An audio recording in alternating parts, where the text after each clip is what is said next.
Do you fear giving feedback? When you hear the word feedback, how do you feel? Does it spark anxiety, hesitation, or some other visceral reaction? If so, you're not alone. Many people fear giving feedback and they're not even sure how to receive feedback. Today, you're in for a real treat. We've got a masterclass with Sue Anderson, the author of the book Feedback Fitness. Sue is going to share with us how we can overcome our fears about feedback and gives us a very powerful framework that we can use to make sure that our feedback is impactful. Stay tuned to the end as Sue gives some very practical tips on how you can get started with reframing and resetting your relationship with feedback.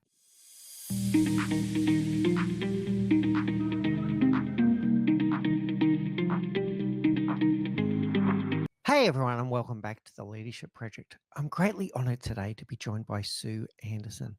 Sue is a coach, a speaker, and the author of 3 books: Unbullyable, Unshakable at Work, and her latest book, the one I'm holding up now for those watching on the video, called Feedback Fitness. And that's going to be our focus today, about giving and receiving feedback and why it's such a hurdle for many of us in the workplace, and a framework that Sue has developed that can help us to do it with more precision and with more value. So, without any further ado, Sue, I would love for you to introduce yourself to the audience, and I'd love to know what inspired you to write this book about feedback fitness. Great. Thanks, Mick. Hi, everyone. What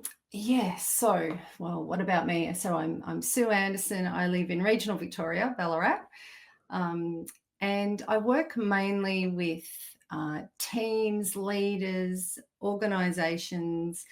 I work as a coach, so a lot of one-on-one coaching, which means I have a lot of confidential conversations with leaders. And something that comes up again and again is, struggling with feedback. I also work with teams. So I work with teams that are high conflict. And again, what I've seen in those teams is the conflict or the tension has resulted from feedback not being offered. Yeah, really good. The word feedback does get a visceral reaction from some people. You even start your book with something like that. It says something like, "Hey, I have some feedback for you," and the the reaction that people can have to even the word feedback can be quite negative and emotional for them. What do you think has happened in the world that feedback is a dirty word like this? It is. It really is. So, even if you're listening along, just have a think about, when you hear the word feedback, what comes to mind straight away. And I've asked thousands of people this question, and typically they'll say things like, "Oh, it means I've done something wrong." That's a really, really common answer. Every now and then, people will say, "Oh, it means opportunity and growth."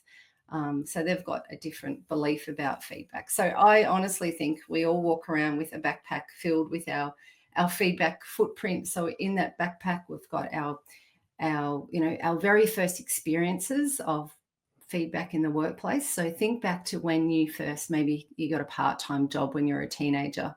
Most people, when I ask them, can think of, oh yeah, someone offered me feedback and it really helped me and it helped me feel more confident. Yet other people will say it was awful and I felt humiliated or belittled. So we've all got our beliefs, our experiences, our values, our history of feedback, and we carry that around with us. So if your belief is receiving feedback is scary, awful, dangerous, and I'm going to feel silly, that's going to show up in your behaviors around, do you actively ask for feedback or do you try and avoid it? So I really like to explore people's beliefs about feedback before, teaching them any skills, because it's kind of like if you went and did a public speaking course, you can have all the skills, you can know where to stand, what to do with your hands. But if your belief is still public speaking is terrifying, you're still going to you'll try and avoid it. So, yeah, that's where I always start when I'm working with people. What do you believe Mm. about feedback? Yeah, it's really interesting, and the story that we tell ourselves about it is very powerful, and that's going to grab hold of us. we're at risk here of turning this into a one-on-one coaching session here for a second soon, but I'm gonna share some of my beliefs because I know that this is incongruent and inconsistent, right? So my Mhm, belief as on the receiving end of feedback is that mhm, feedback is a gift, that it's an opportunity for me to learn and grow, and I would be mortified if I was doing something wrong that was making someone else, upset or their life more difficult than it needed to be, and they didn't tell me. So I'd be mortified if the feedback wasn't given. And when the feedback is mm, given, of course, your confidence or your ego takes a bit of a hit, but then you go, okay, I'm going to work on this. I'm going mhm. to grow from this. But here's the thing: as a leader giving feedback, I hold myself back. How can that be? That's a Yeah. incongruent situation.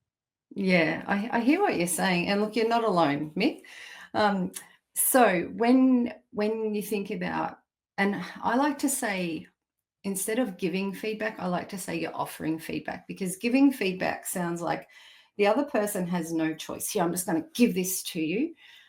Whereas if you're the person offering the feedback, you're putting it out there, and then you're empowering the other person to decide if they're going to accept the feedback, consider the feedback, and take the feedback on board. But you're right, Mick. What can very often get in the way is if you're someone and you need to offer someone feedback, or you'd like to, you might be worried about a few things. You might be worried about, what if I offer this other person the feedback and they take it personally? That's a big one. You've worked so hard to build a relationship with someone, it almost feels like a bit of a risk that if I offer them the feedback and they misinterpret, or they get offended, or they take it personally, or they become upset, that I'm going to damage this relationship that I've worked so hard. So they're two reasons. What if the other person takes it personally? What if I damage the relationship? Leaders have also shared with me why they're a bit hesitant to offer feedback is, what if it just gets really awkward and I've got to work with this person for the rest of the day, the rest of the week, ongoing. So especially when you've got to have an ongoing relationship with someone, it can feel a bit riskier to offer the feedback. What if I offer this feedback and the other person gets really upset or angry? Now that's going to tap into, what do you believe about emotions, and what do you believe about other people experiencing emotions? And then finally, there is one that comes up is, what if I offer this person feedback, they get really upset and they go to HR and they say that I'm bullying them, and they put in a complaint about me and my feedback, or my leadership. So it almost feels easier sometimes. It almost feels like it's just not worth it. Yet I think a lot of the reason is we we don't have a framework, so we're kind of a little lost. We're walking into these feedback conversations not really sure how they're going to go. So therefore, it's just safer if I don't do it.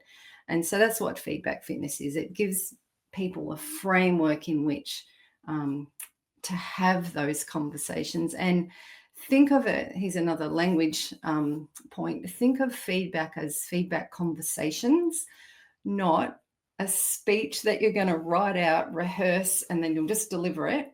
And then the other person will just, accept it. And then you'll go away, and it's almost like, we shall never speak of this again.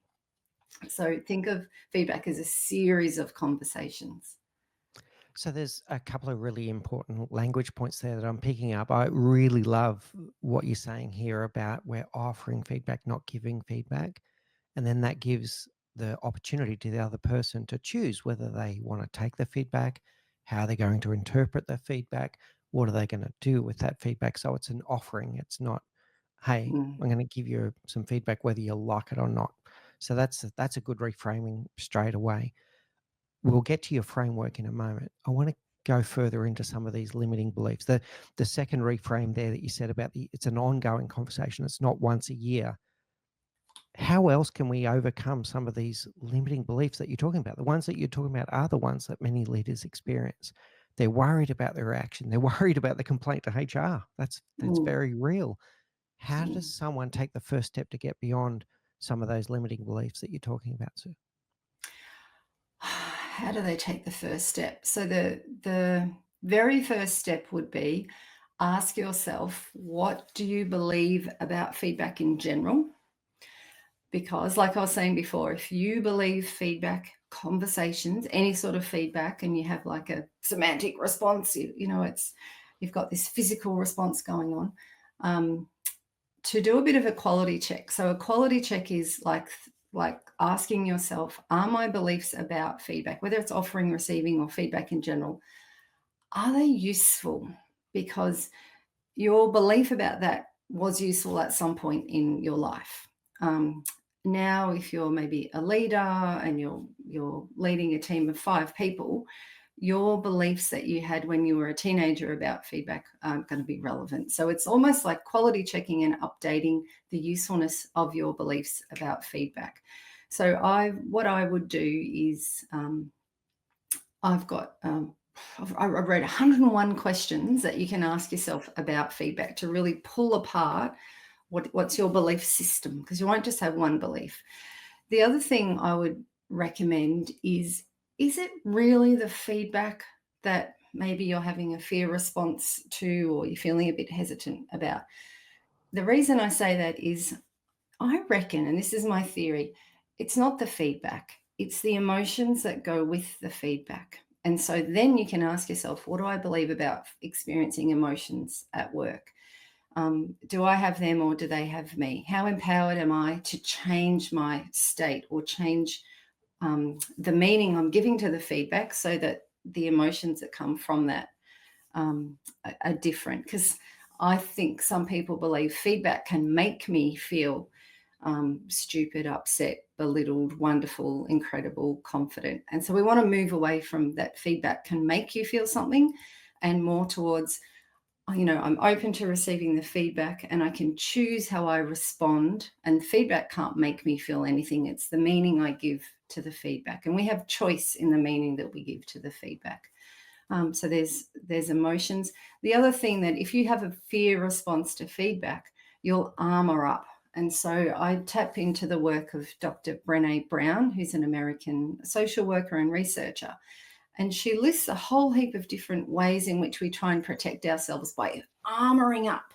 So it's things like, getting aggressive or avoiding or blaming. So when you're receiving feedback, really notice if any of these armors are coming up for you, because that's a sign, that's great feedback that you're having a bit of a fear response here. You're feeling a bit threatened. And it could be you're feeling threatened that you're going to look silly at work, or that you've made a mistake, or that you've let someone down, or that you're going to be exposed, that maybe your team will see that you're not such a great leader, or that you're not as smart as what everyone thinks you are. These are the worries that people have. So feedback, yes, that's part of it, but I reckon what goes with that is the emotions, and also that we can armor up. And when we're armored up to protect ourselves, we're not going to be open to feedback.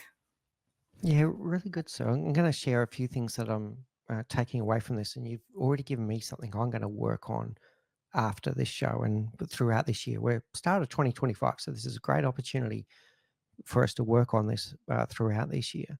So the first one, I'll tell you how I overcome the inertia, is I do remind myself that feedback is a gift, that when I'm on the receiving end of the feedback, how much I appreciate it, and that it's almost unfair not to give the feedback. Imagine not giving the feedback and then a year later giving the person their performance appraisal and saying you didn't meet expectations all year. That's unfair. That's unfair to Mm. not give them the feedback. So feedback is a gift and it's unfair to hold back the feedback. That's what gets my overcoming inertia. The thing that you've got me thinking about now is then the emotion. And I'm thinking about it from both the receiving and the offering part here. What are the emotions that I'm worried about as the offerer? What am I worried about here? What is this emotion? Why this emotion? Mm. What is this Mm. emotion telling me? Is it the fear of the awkwardness? Is it the fear that I'm going to upset them because I'm a bit of a people pleaser, and processing that emotion? And then on the receiving end, they're going to have their own emotions, but they can choose how they respond to those emotions. And it's not on me to choose for them or to invalidate their emotions. It's for them to decide how they're going to respond, is something that I'm taking away here. Maybe I shouldn't overthink that. Allow them. They're a human being. They can control their own emotions. And then the third one, this armoring up. And I'm thinking of it in two ways. Is the offerer arming up, armoring up, and is the receiver armoring up? And if we're both armoring up, the value Mhm. of the conversation is going to be greatly diminished. We're just going to be, it's not transparent anymore. It's not open. It's not vulnerable anymore. It's not going to work. Yeah. How does that sit with you? Yeah, that's exactly right. It doesn't work. It doesn't work. Mm, So you imagine, I imagine, a knight in shining armor, and they've got the full metal outfit on, even the helmet. They've got the feather out the top, and it's almost like I can't hear the other person because I've got this metal around my head, and they can't hear you talk because you've got metal. So yeah, if you've got two armored up people, it's just the feedback doesn't work, and it doesn't work. I said I resigned from an organization because I was not getting feedback. I was asking for feedback and I mm, was not getting. And they said, if I'm not learning and growing in the role, I am going to leave. And so they left. But on the exit, or during the exit interview, the HR person and the manager said, "Oh my gosh, we're so sorry to lose you. You're amazing. You're fantastic. We loved your work." And she said to them, "You didn't tell me that. Like, it's too late mm, now. If you had have too late. told me, offered me that feedback back then, I would have stayed, but you didn't." So Mm, this is how important it is. So it's an expensive problem if you've got a culture in the organization where feedback conversations are not happening, or they're happening really poorly. Part of the team conflict work I do, it's, that there's high conflict team, and I go in and I figure out what's going on. And a lot of it is the feedback, and even, the peer-to-peer feedback, it's not happening well. People are taking offense. People stop offering feedback. People are not offering feedback, but they're talking about people's performance behind their back, out in the car park. So yeah, it's really important that you have clear, you're really clear on your beliefs, because how you show up and your beliefs and your thinking styles are going to have such an impact on the way you offer feedback. So if you think feedback's scary, awful, um, you will be hesitant to offer it to someone else, because you will also think that they think that feedback's scary and awful. mm. So there is a solution. Do you want to start talking about the solution, Mick, or are you still interested in the? Yeah, I wanna unpack it a couple of steps more, and then we'll get into the framework. Sure. The framework is excellent, by the Okay. way, and I'm looking forward to dig into that. So, a few things Yeah. that I'm, taking away there is about whether my beliefs are impacting the way that I show up as the offerer of the feedback, and then I've got some questions I'm asking about the emotions to myself here, about when I'm holding myself back from giving that feedback, am I doing that to protect them or am I doing that to protect me? There's the emotion and the armor element of that. Then there's the temporal aspect, that feedback doesn't age well. And in this case that you're talking about, where the person got so bad that they even left the organization, that's pretty extreme. But feedback, Mhm. both the positive and constructive feedback, is not going to age well. It's better to be timely when people can remember and they can do something about it. Then the other one that I'm picking up here, Sue, I'm going to share something we spoke about on the show before, which is we fundamentally believe that we get the behavior that we celebrate, we get the behavior that we reward, and we get the behavior that we tolerate. And I think Mm. feedback plays a huge role in this, that for the positive feedback, the valuable feedback that the person can repeat, we're giving feedback on the things that we want to see, the behaviors that we want to see. We're celebrating and rewarding by giving the feedback, because then the person is going to go, oh, well, the boss liked that. I'm going to do it again sometime. And Mhm. then the insidious one is we get the behavior that we tolerate if we're not giving the feedback on behaviors that are not congruent with the values of the team and the organization. Guess what? That behavior Mm. continues and it starts to become toxic in the organization. What are your reflections there about those kind of elements of still again, the emotion, then about the Mm, timing aspect, and then about mhm, the celebrate, reward, and tolerate? mm. The emotion is definitely a big one, and gosh, you could do a whole half-day workshop just on emotions and, especially that fear response.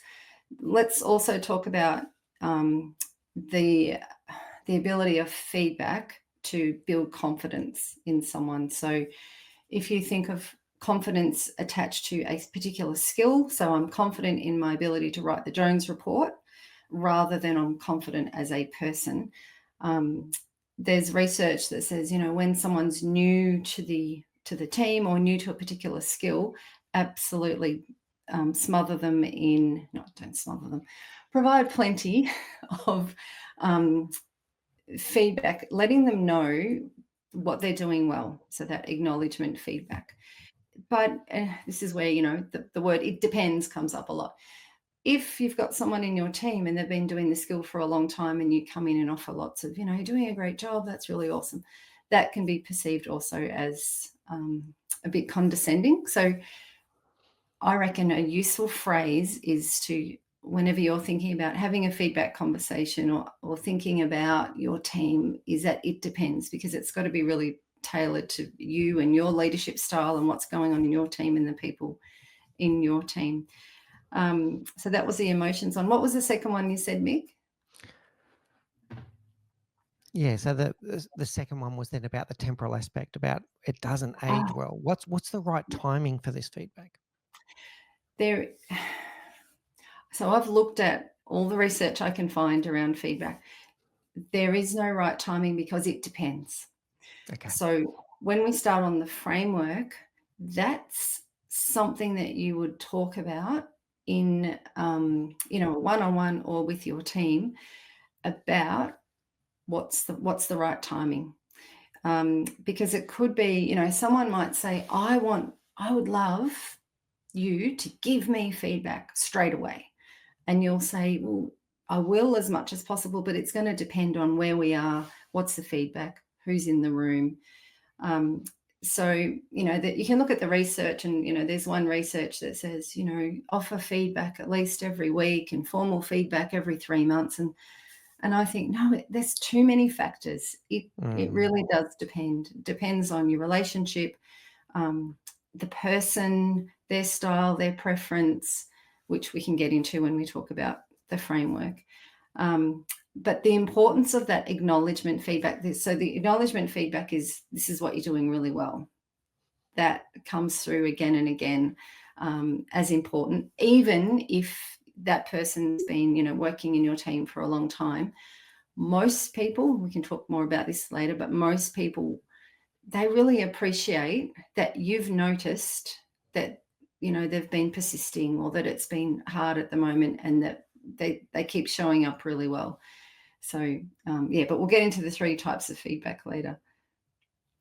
All right, really good. So let's get into the framework now. So you've given it an analogy similar to fitness, so feedback fitness, and you talk about a warm up, a workout, and then a cool down. Talk us Mm. through the major phases of the framework. Yeah, sure. So I'm a runner. So it was based on the metaphor of whatever sport you do, but you wouldn't go and do a hard workout. You wouldn't go and, run 100 meters, sprint down the track in spikes, coming out of starting blocks, flat out, without first doing a warm up. So because the chances of you hurting yourself are higher. Not to say that, you would definitely hurt yourself, but the risk is really high. And you're going to perform better from a workout. So most people can relate to the idea of do a warm up before you do the workout. So think of the warm up phase as the first start in the framework. So if you've ever been in a situation where you're like, I don't know how to do this feedback thing, I should know. I've been a leader for 7 years, but I still don't know how to do it. You might never have had a good role model in feedback, because if you think about it, a lot of feedback conversations happen in private. So you haven't got to see and observe that.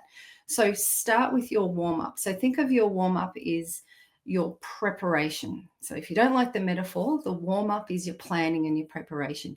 And this is a conversation that you have with whoever you're going to be having ongoing feedback conversations with, where you're setting the scene for all your future feedback conversations. So, in a nutshell, it's a meta conversation. You're talking about feedback, but you're not actually offering any feedback in this warm up conversation. So, this could be a once a year bigger conversation. You could do it one on one, or you could do it as a team. And you're talking about, just like we were talking about before, Mick, you're asking the other person about their beliefs about feedback, about their feedback experiences. You're asking them, how do they like to receive feedback? You're asking them things like, the timing around feedback. And it's a negotiation question as well. So you're letting them know the reason why you're going to be having these feedback conversations. You're going to be talking about emotions that might come up. So it's almost like you're getting everything out on the table when it's, a very neutral time. There's not any feedback, that you're going to slam dunk them with. You're talking about things like permission. So, hey, part of my role is to provide you with ongoing, really useful feedback.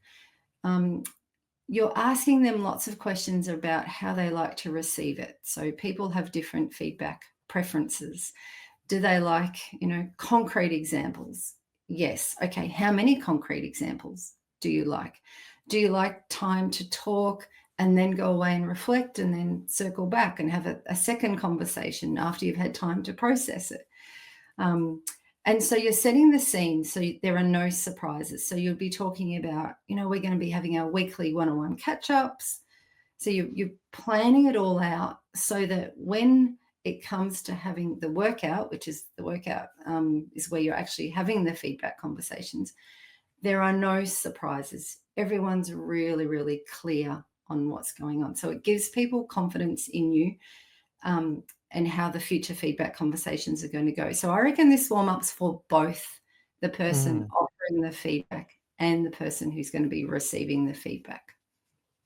I think it's really good in terms of setting expectations for both so that there is no surprises. Mhm. I encourage everyone to get a copy of the book, by the way. In the book, there's amazing questions that can help have that conversation with the other person, both on the offering ladder or what you call your offering ladder and your receiving ladder, thinking Mhm. about those questions. Ask yourself those Mm. questions, ask the other person that you're going to have the feedback relationship with. Ask these questions to help you understand the feedback relationship that you're going to have. I think that's wonderful. I Yeah. then do find it, Sue, that it is very, I'm going to say, unique to the individual. And you've got this process here, tailored intention and permission. And we talk about the tailored to start with. Um, it is quite unique. Some people just want it blunt. Other people want a detailed conversation. Other people want it short and sharp. So having that conversation is going to set the scene for everyone so that no one's uncertain about how is this conversation going to go and how is it going to serve both parties well. Tell us more Mm. about tailored. Taylor came from a team I was working with. And so when I work with a team, I get to work with, all the team members and the leader. So tailored was a leader saying, my team aren't very good at receiving feedback. And I was like, okay, what's going on here? How, talk me through how you're offering the feedback. And he said, and his intentions were good, but he said, I offer them feedback the way I like to receive feedback. And I said, oh yeah, what's that? How's that? And he said, direct and in the moment. And I thought, oh, okay. So he's offering, it makes sense.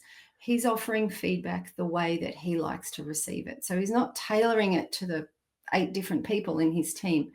He's making the assumption that they all like to receive feedback the way he likes to receive feedback. So when I shared with him, that people like to receive feedback differently, he'd been a leader for a long time. He was like, I never thought about this. I just assumed everyone would what else would like to receive it, directed in the moment. So he really had to learn how to ask his team members individually, um, how do you like to receive feedback, Rashna? And really listen. And I encouraged him even to write down notes. Rashna likes to receive feedback, not in public, even positive, what people call positive feedback. So again, he was really surprised that Rashna didn't like the public positive feedback that he'd been offering. So again, his intentions were good. He thought he was being a great leader by offering this, um, positive feedback to Rashna in front of everyone. But when he sat down and asked Rashna, Rashna said, "No, I feel really awkward when you do that. I'd prefer if you didn't." So he was like, "Oh my gosh, I've got to really have my attention out. I've got to really listen and hear, make notes." And then in the one-on-one, he would pull out the notes just before his one-on-one so that he could get really specific. Rational likes feedback offered this way. But Mm. this is the warm up. This is where you sit down and say, Rashna, tell me, how do you like to receive feedback? And if Rashna says it depends, great. Ask Rashna about what does it depend upon. That's Mm. gold for you as Love it. leader. Yeah. And then write it down. Now, some people will say, I don't know, because they've never thought about it. How do you like to receive feedback? Oh, I don't know. So then you ask them, can you think, this is searching for a reference point now, can you think back to a time maybe in another organization where someone offered you feedback and it landed really well for you? And they'll go, oh, yeah, I had this leader and she was awesome. How did she do it? So you're really getting into what's landed well for them in the past. How did that leader do it? So that's the tailored. That's really attention Yeah. out, putting your own beliefs, your own preferences to the side and going, hey, how can I be the best leader for you and offer feedback in a way? Now, you also might have to negotiate that, because I had one situation where the person said to the leader, I would like to sit down with you every Friday afternoon for 30 minutes and for you to give me feedback on how I've gone for the week. And I'd like three, different types of feedback. And the leader said, look, I'd love to. I'm not going to have time to do that. What I will do is this, this, and this. Are you okay if I send you feedback via a text message every now and then, or in our, Teams chat, or, whatever? It's not always going to be face to face. So their preference was face to face. So the leader said, I'll try as much as I can. We've got our Yeah. fortnightly catch ups, but it could be a quick phone call as we're driving, blah, blah, blah. So it's a bit of negotiation as well, so that you're not setting these expectations up and then as leader you can't meet them. Yeah, really good. I like the negotiation and the conversation element of that. And then Mm. really to me it embodies the graduation from the golden rule to the platinum rule. So moving from treating other people the way you want to be treated to be treating other people the way they want to be treated. And the way to do that is the conversation. The one Love thing I that. might add one thing I might add there, Sue, is when you do ask your team members this question, it may come as a shock. They may have gone their entire career and no one's ever asked them this question. You may need to give them a week and say, hey, all right, I've caught you off guard with Mm, this question today. Why don't you go away and mm, think about it? Let's mm, come back in a week's time. And I love your example of think about times in your past where feedback has landed well for you. What was it about that feedback? mm. That's a really Yeah. good one as well. And it could be in a sporting environment. I had this great Mm, swimming coach when I was a teenager who was blah. yeah, Could right. be Yeah, stuff really good. outside of work. The other thing, Excellent. I just on that, Mick. The other thing is, if you really want to establish a feedback fit culture in your organisation, wouldn't it be great if at recruitment you said to people, hey, come and work in our team. We have feedback conversations. You'll be provided with these different types of feedback. We really value your learning and your growth. And then at, interview, a simple question. What are your thoughts on feedback conversations in the workplace? Or, which is a different way of saying, what do you believe? If you ask someone, what do you believe about feedback? Sometimes it throws them a bit. But if you say, Yeah. what are your thoughts? What's your experience? To what degree do you value feedback conversations? This is in the interview. So you're already starting to pull and, listen to their beliefs about feedback, because Mm, my own personal belief is, and in the induction as well, hey, welcome. once you've settled in, we're going to be having our a conversation about feedback. It's going to go for about 45 minutes. It's going to set up all our future feedback conversations. Mm. So, yeah, I think that you're really starting to understand their beliefs about it, because my belief is, if someone's not open to feedback, if they're not feedback givable, they're not they're less likely to be leadable, manageable. Do you know what I mean? Coachable. So I think this is a Yeah. vitally important thing to talk about right at the start. I think it's a very valuable question to ask at an interview on both the offering and the receiving side. Yeah. If you're interviewing a potential leader in your business, ask them about their Yeah. thoughts about offering feedback and then Yeah. about receiving feedback. Really good. All right, the next part of the framework is intention. And I think Mm. this is another one where assumptions can really bring us asunder. Tell us about the word intention and what it means in the framework. Yeah, so this came from my own research I did. Now, when I say research, it was not peer-reviewed, rigorous, vigorous academic research, but I have interviewed and I have surveyed thousands of people. And what came through very clearly is, if you as leader have not and not communicated a clear intention, if you've not shared with people the reason why you're offering feedback, they will fill in the gaps. And the things that they fill in the gaps with are things like, oh, why is she offering me this feedback? Why is she sucking up to me? What's this about?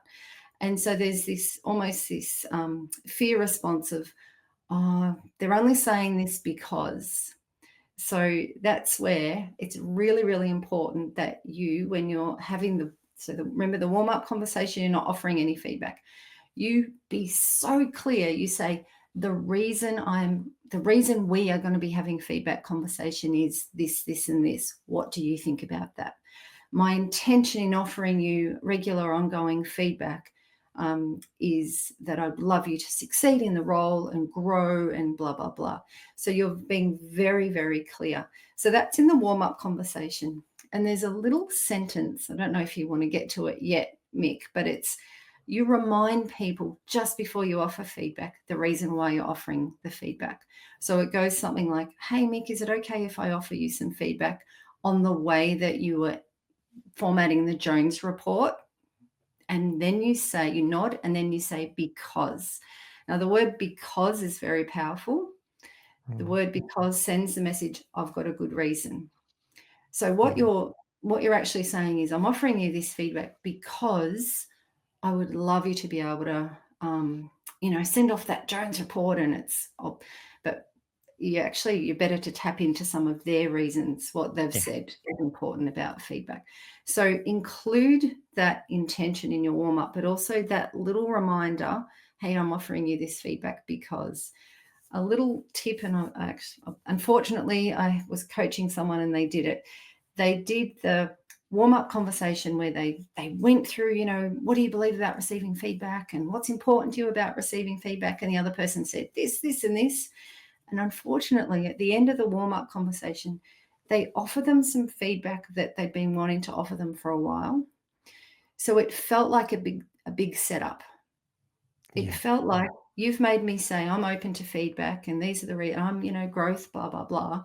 And now you've slammed dunked me with this feedback that you've been wanting to offer me for 6 months, but you've been too afraid.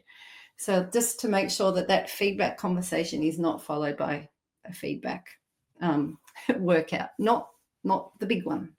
yeah, got it. Yeah. Uh, this whole thing around intentions, if someone is second guessing your intentions or your motives, that's not a good sign. So Mm, having that conversation with clarity is really good. And I loved what you said about maybe even playing back some of their own words back to them and say, I'm giving you this feedback because you asked me last week about, it could be, it's in their frame, not in your frame. I really yeah, quite like that, but also making yeah, sure you're not just manipulating the conversation. yeah. That's not gonna land well either. All right, tell us about permission. Permission is about trust. It's about creating psychological safety. And it sounds weird, doesn't it? Like, yeah, but I'm their leader. Of course, I have permission to offer them the feedback. It's a bit of buy-in. It's a bit of respect. So in the warm-up conversation, the permission bit is, we're going to be having conversations, and you'd say both ways. It's not just me as leader offering you feedback and you just accepting it and taking it. It's, as leader, I would also love to receive feedback from you. Mm. But we need to put some scope around it. So we need to make sure that, the feedback I'm going to be offering you is about the tasks you're doing, how you're showing up as a team player. What is useful is to get out, the job description or the position description and say, these are the areas in which I'm going to be offering you. We're going to be having feedback conversations about these. How does that sit with you? So lots of check-in, lots of asking permission. What I'm not going to be offering you feedback on is your parenting or what you're eating for lunch or what you choose to do on the weekends. That's out of that scope of permission. So yes, it's an unnecessary step, but I tell you what, it's a powerful step because it's very empowering for the other person to say, yes, I give you permission to offer me feedback. Then in the little the little sentence right before you offer feedback is something like, hey, Mick, is it okay if I share something I've noticed about? Because you always want to link Mm. it to a task. Yeah. That's the permission again. Because if they say, or it could be, if they love feedback, you'd say, hey, Mick, I've got some feedback for you. Is that okay? It's about the way you formatted the Jones report. Yeah. If they've said, the word feedback is terrifying for me, we wouldn't say, hey, I've got some feedback I'd like to offer you. You'd say, I've got some insight, or you've Yeah. asked them. If someone in the warm-up says feedback, the word, you ask them, how would you like me to phrase it? What are some other words? Some data, some information and insight. So you make sure that you're using that permission as a way of establishing safety. Yes, you don't have to, but it's very empowering. And if in the moment when you're offering the feedback, someone says no, then something's changed since you've had that warm up conversation. And that's where I'd go into, are you okay? Yeah. Like something's Curiosity. changed. Just get Yeah. curious. Yeah. Okay. Curiosity and compassion and empathy. Because Mm. if you've taken the time as leader to set up all your future feedback conversations, and then 3 months down you say, hey, can I share something I noticed about the way you were presenting at the board meeting? And they go, no. Then you're like, okay, something's changed. Mm. And that's when you want to go to, yeah, I'm curious about what's changed, care and compassion. Yeah. Good. Um, it doesn't happen very often if you've had the warm-up conversation, but it could be, It could no, happen. because Mm. I've Yeah. just had a phone call from the school. They think my daughter's broken her arm, Yeah. Right. Exactly. as an All right. example. Really good. Okay. So let's, and on the permission, and a big theme that's coming through, by the way, is the power of language and everything you're saying, Sue. Mm, So the yeah. reframing of, change the word feedback for insights, or, I love that. That's really good. And then with the Yeah. permission, the way that you did it was back to offering. You're offering, you're offering feedback, and you're inviting them to say, yes, I would like that feedback. Very good. All right, let's get to the workout itself. So you speak in the framework of 3 types of feedback: acknowledgement, evaluation, and guidance. Tell us about the 3 different Mm, types. yeah. If you want a super easy way to remember them, so we've got in the bigger framework, it's easy. The warm up, the workout, and the cool down. So the workout is the bit where you're actually having the feedback conversation. And then an easy way to remember it is the 3 different types are tell the person or share with the person what they're doing well. So there's a particular framework. I don't know if we're allowed to use the language in your podcast, Mick, but think of it as a not very nice sandwich, where the old framework was start with something positive, say what you want to say, but you're too scared to say it, and then suck up to them with something positive at the end. So let's not do that anymore. But all the research that I looked at says, yes, start with something. I don't even like, just going back to language, Mick, I don't even like positive, negative feedback. And I'll quickly share why. Well, first of all, it's not you as the feedback offerer. It's not you deciding if the feedback was positive or negative. It's actually the person who's receiving the feedback that decides that. So I never say positive. I say, is the feedback useful for the person receiving it? Mm. Because how do you decide if feedback's positive? Is it positive because it was delivered in a way that you like and you felt great? But you couldn't do anything with it. So then it's not really positive, not very useful. Or you might have felt really uncomfortable receiving the feedback, but it was the most useful, golden feedback you've ever received. So do you say that's positive or negative? So I stick with, is it useful or not useful? Um, but so back to acknowledgement feedback, the very first one, you start with, this is what you're doing well.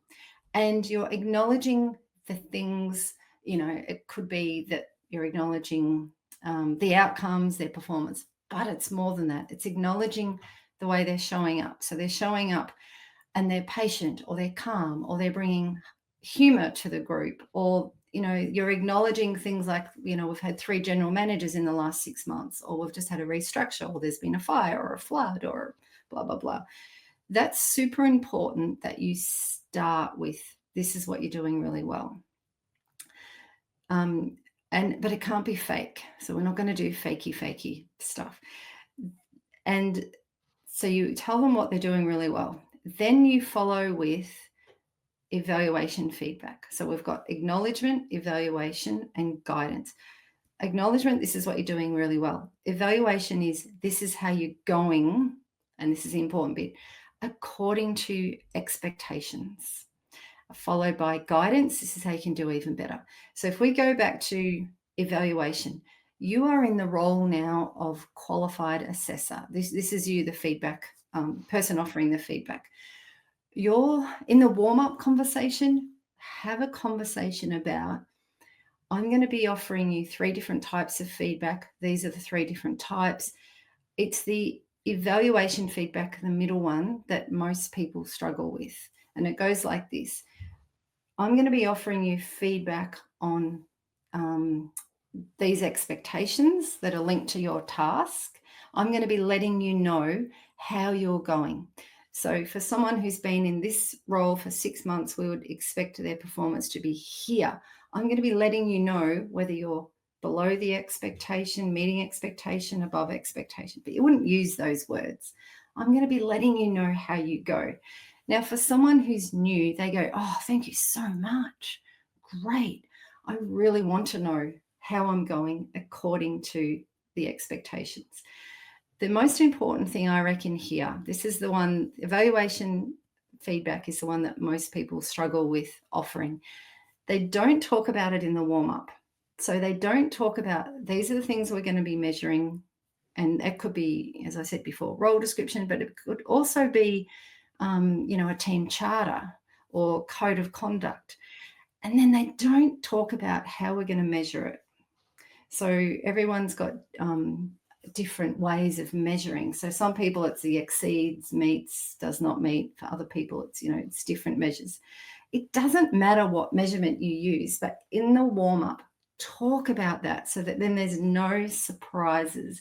So then in your everyday feedback conversations, you start with, this is what you're doing well, this is how you're going, and then how you can do even better. Mick, did you have any questions around that evaluation one? Because that's the one most No, people struggle with. I really like it. I'll just reflect on it and just say, yeah, it could be against their role description, or it could be against team values, or the values of the organization. This is really about, instead of having values that are on the office wall plaque that no one ever refers to, it's like, all right, here's some feedback. In our organization, we pride ourselves on our collaborative behaviors. I'm giving you some feedback today on how you are being collaborative or non-collaborative, and are you Yeah, meeting expectations of collaboration or not non-collaboration? That was my takeaway from that. I really yeah. like it, and the clarity of expectation. I'm going to share another story with you. I Mm, feel that a lot of people are going home from work at the end of the day, scratching their head, going, "Did I meet expectations today or not?" And if mm, those conversations are not having, they're going to have anxiety about, well, I don't know. I don't know. Did I have a good day at work today or not? I don't know. mm. I don't know. So Mm, having that yeah. clarity of expectation and then the measurements against the expectation, I think is something that we can all take away. Really good. Yeah. Yeah. Um, so you've got acknowledgement, you're in the role of cheerleader. Yep. This is what you're doing well. Then you've got evaluation. You are in the role of qualified assessor. So just if you're listening, just think, how comfortable am I in that role of qualified assessor? And then you've got guidance feedback. You're in the role of coach mentor. Just one last thing on the evaluation, because that's the one when I run workshops, that's the one that most people are like, this is where I struggle. So a couple of things. When I run workshops for engineers, because I ask people, which go and stand, which one do you feel most comfortable offering? Is it, this is what you're doing really well, this is how you're going, or this is how you can do better? And most people will go to cheerleader. This is, I'm comfortable in the role of cheerleader, most people. Yet when I did the research, that's actually rated the least useful to receive, which is interesting. So let's say 60% of the room will go over to cheerleader, 40% will go to guidance, because they'll say, I love growing and developing my team. And, they love that role of coach mentor, which leaves 0 people standing Yeah, at the right. evaluation. Interesting.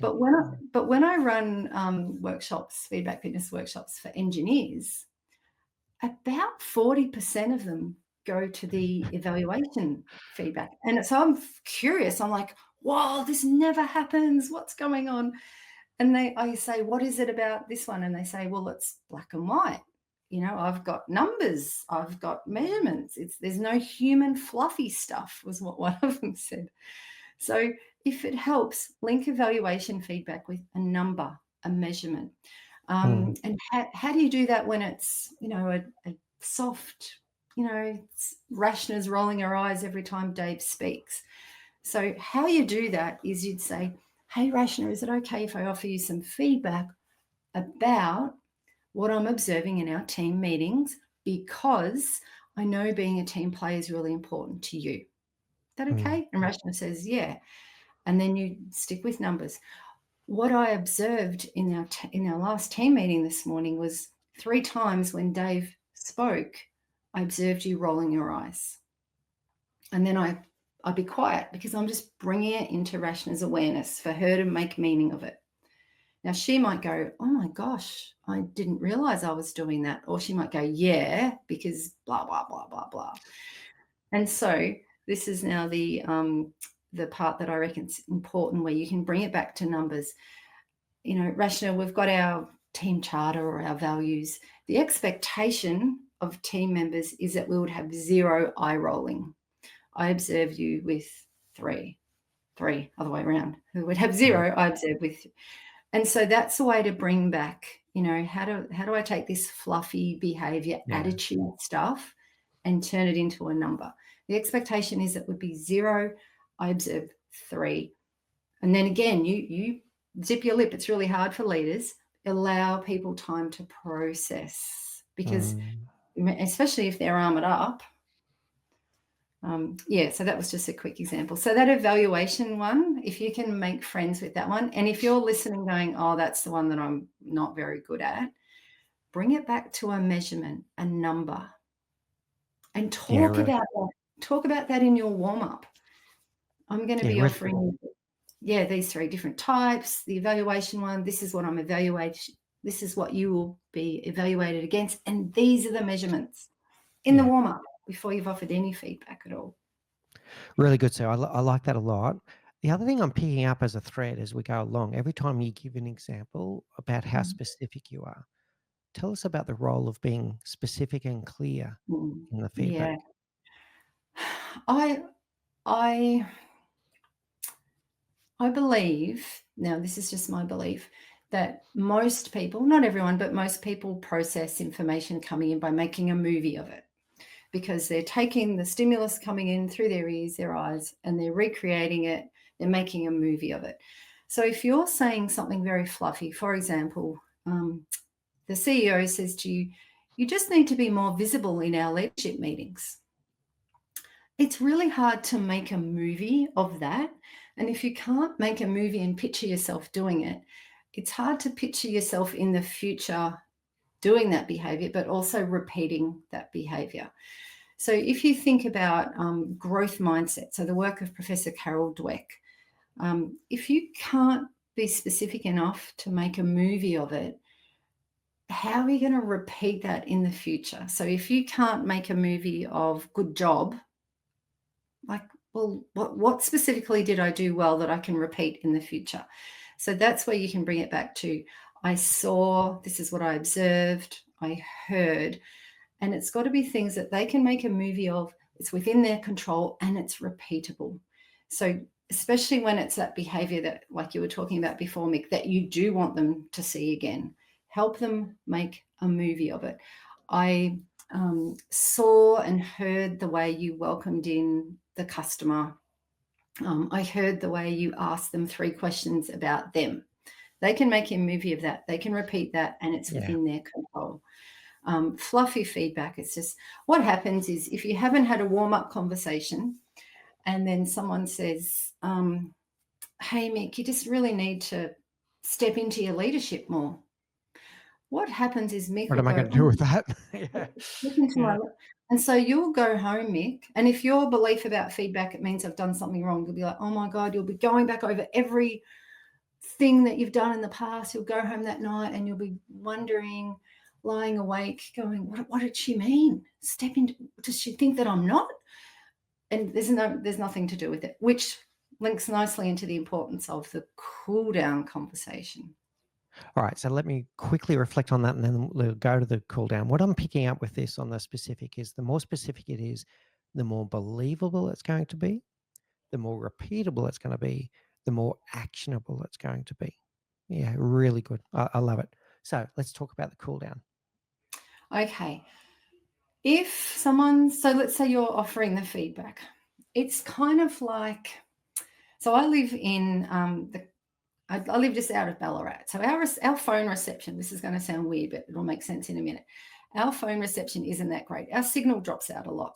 So have you ever had a time where you've phoned someone and it's dropped out, you've lost the connection, so you ring them back and then they ring you back, now it's engaged. So then you don't ring back and now no one's ringing anyone. So that's an easy metaphor to say, if you've offered the feedback, you're responsible for the cool down. The cool down is all about psychological safety. It's about making sure that the person has given the meaning that's useful to your feedback. Given that a lot of people go, oh my God, it means I've done something wrong. If your intention is to, help the person develop their skill or whatever. So it's really simple. It's all about recovery. It goes like this: 1 minute, 1 day, and 1 week. You call them back. Not literally, but going back to the phone metaphor. So 1 minute later, so you've just offered someone Rashna feedback that that you've observed her rolling her eyes the 3 times that Dave spoke. So you want to know at the end of that conversation, that's the 1 minute later, what meaning has she given to your feedback? So that's when you would ask a question like, what do you think about that? What are your thoughts on that? And so what you're asking is for them to clarify the meaning they've given to the feedback, because you could offer the feedback and they could make it mean something else, something different to the meaning that you had in mind.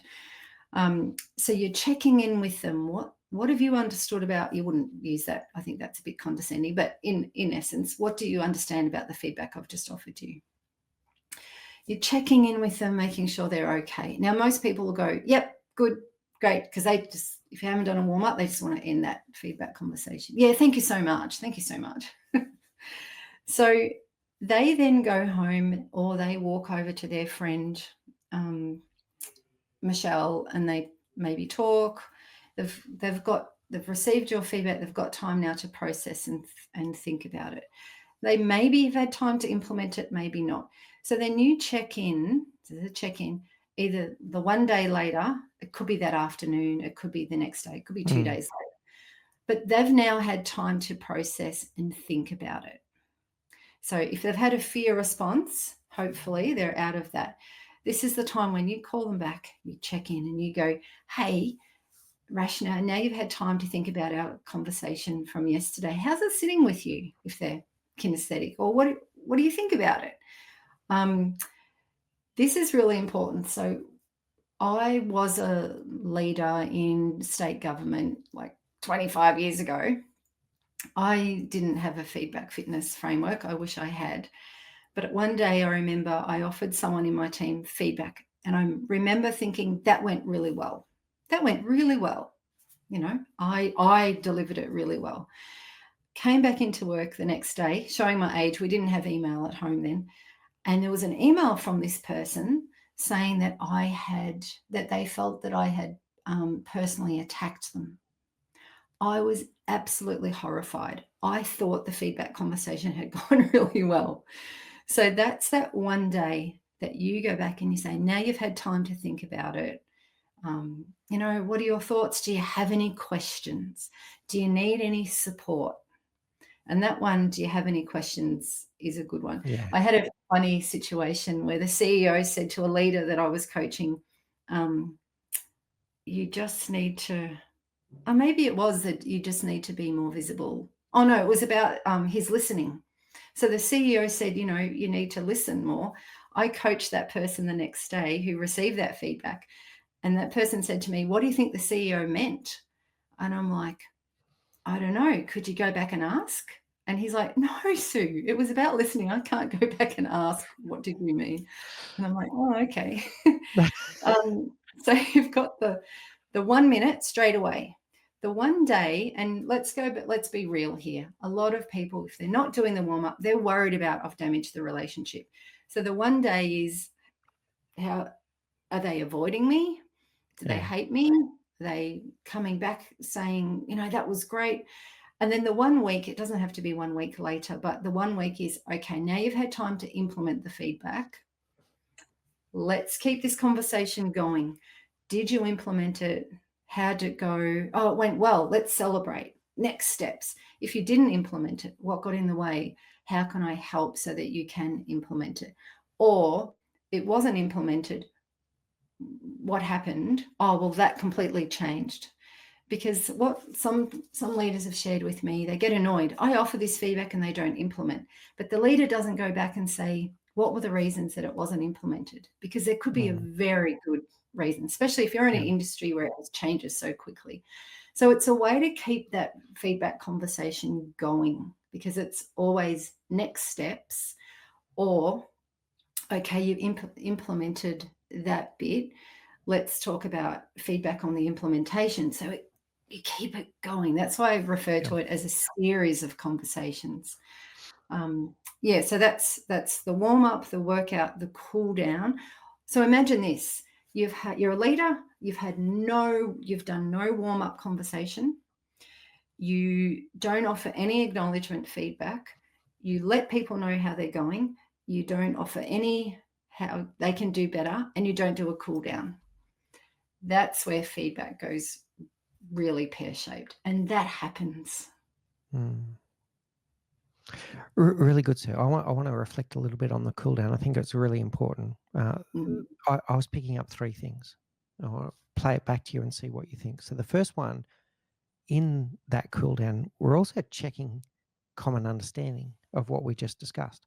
Is the person taking away what I'm taking away from the conversation? To avoid the Treaty of Waitangi, this is a New Zealand reference, apologies, but the Treaty of Waitangi was signed more than 140 years ago between white settlers and the Maori people of New Zealand. And for 140 years, people have argued about what it actually meant. Right. So are you walking away from the conversation with the same understanding? And this is the problem with the shit sandwich, by the way, to come back to that. You're leaving it up to them as to what are they taking away? Are they taking away the bread, or are they taking away the meat of the conversation? So if you're not checking in, you may be walking away from the same conversation with a different understanding of what just happened. The second was the emotional layer. How are they feeling about the conversation, the psychological safety, etc. The third, which is a bit meta, did the feedback cycle work? So you're actually practicing getting better at feedback during the cool down by going, okay, what worked well in that feedback that I gave you? What worked well? Not just about the feedback, but about how I gave you the feedback or how I offered the feedback, what worked well, so that when we have our continual conversations, the next one will be even better because we're Mm, getting better at feedback every time we go. So that were the three layers mm. Yeah, being, checking in, did we have the same understanding? Checking in on the emotion and the psychological health of the person. And the yeah, third, how did the feedback go? yeah, How does that yeah. sit with you? Yeah, and that's a great summary. Thanks, Mick. And you're being a role model then of I'm open to feedback. Mm. Give me feedback on my feedback. Yeah, good. Yeah, Yeah, yeah. very, yeah, So really good. yeah, and so in the warm up, if you're the leader and you're asking them their beliefs and how do they like to receive it, it'd be a great opportunity to say, hey, feedback goes both ways. If you've got some feedback from me, but again, be really clear on your scope, on my leadership style or blah blah blah.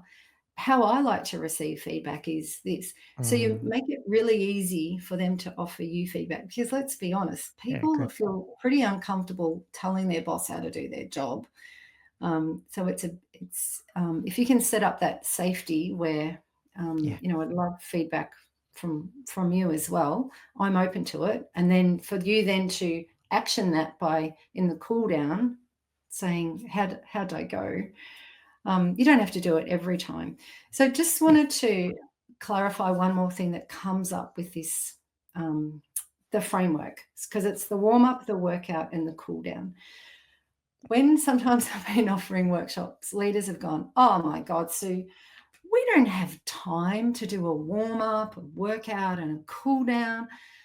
And I say, no, no, no, you only have to do the warm up once. That's the bigger conversation. That sets you up for the rest of the year. So maybe 45 to 1 hour once a year. I prefer one-on-one because you get to understand each person's beliefs, their the way they like. You can tailor it to the way they like to receive feedback. You can use real examples. You can talk about, I'm going to be offering you feedback on this particular project. You can talk about things like, what will we do if we don't agree on the feedback? What will we do if one of us armors up? What will we do if one of us experiences emotion around this feedback? So that warm up is just once a year. You don't have to also do the 3 different types. So the workout remembers this is what you're doing well, this is how you can improve, and this is this is what you're doing well, this is how you're going, and this is how you can improve. You don't have to do those 3 every time, but the research was yeah. very clear. Do not offer evaluation feedback on its own ever. So Okay. the evaluation is this is how you're going according to expectations. If you're going to offer acknowledgement, if you're going to offer evaluation feedback, offer acknowledgement feedback. You don't have to do all 3. You could just 80% of the time just do acknowledgement feedback. I Mm. saw the way you encouraged Tina to speak up in our team meeting. That's acknowledgement feedback. So you don't feel like, oh my God, I've got to do this big warm up, workout, cool down every time. You don't. And please don't think you've got to offer the 3 different types of feedback every time that in the moment feedback. You don't. But a little tip, never offer the middle one, evaluation feedback, on its On its own. own. It's Okay. not a good Really good. idea. Yeah. All right, I so worked with, yeah, go. sorry. Can Sorry, I go. tell one more story? Yes, please. I worked with one team and I went to the leader and I asked her, what's going on? And she said, oh, God, this team, I offer them feedback all the time and they don't listen. And I went separately to the team and I said, what's going on? And they said, oh, we ask her for feedback all the time. She doesn't give us any. And I'm like, okay, there's some mismatch happening here. So what was happening, went back to the leader. I said, tell me more about what your feedback conversations. And she said, oh, I'm always telling them, good job, great work, you're going really well. Went back to the team. What's going on? They said, there's a restructure coming. We don't want to just hear good job, great work. We want to know how we're going. We want to know where we stand, and we want to know how we can do better. She's not providing that feedback. So that's just a quick example Yeah. of make sure that you are offering the 3 different types.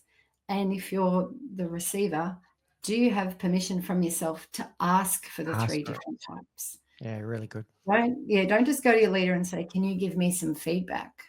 That's Be more specific. Yeah, good. yeah, Yeah, I yeah. like it. Feedback on what Mm. using what measurement and the 3 different types of feedback. All right, so absolutely wonderful. I love that story to finish, and that really nails it, I'm going to say. So, quick summary. So, we have our warm up, our workout, our cool down. The warm up is all about setting expectations, about having conversations about feedback, about our beliefs about feedback, about offering feedback, receiving feedback. Where do we sit? About tailoring, about understanding intentions of the feedback and having the permission to offer the feedback. And in the workout, the 3 types: the acknowledgement, what are they doing well? The evaluation against expectation, and the guidance on where they could do better. And then the cool down in the moment, within the first minute, after a day or so, after a week or so, checking in that you've had a common understanding of what the feedback was. How are they doing emotionally from the feedback? And how is the feedback itself landing? It's really a powerful framework. So thank you so much for sharing it with us today.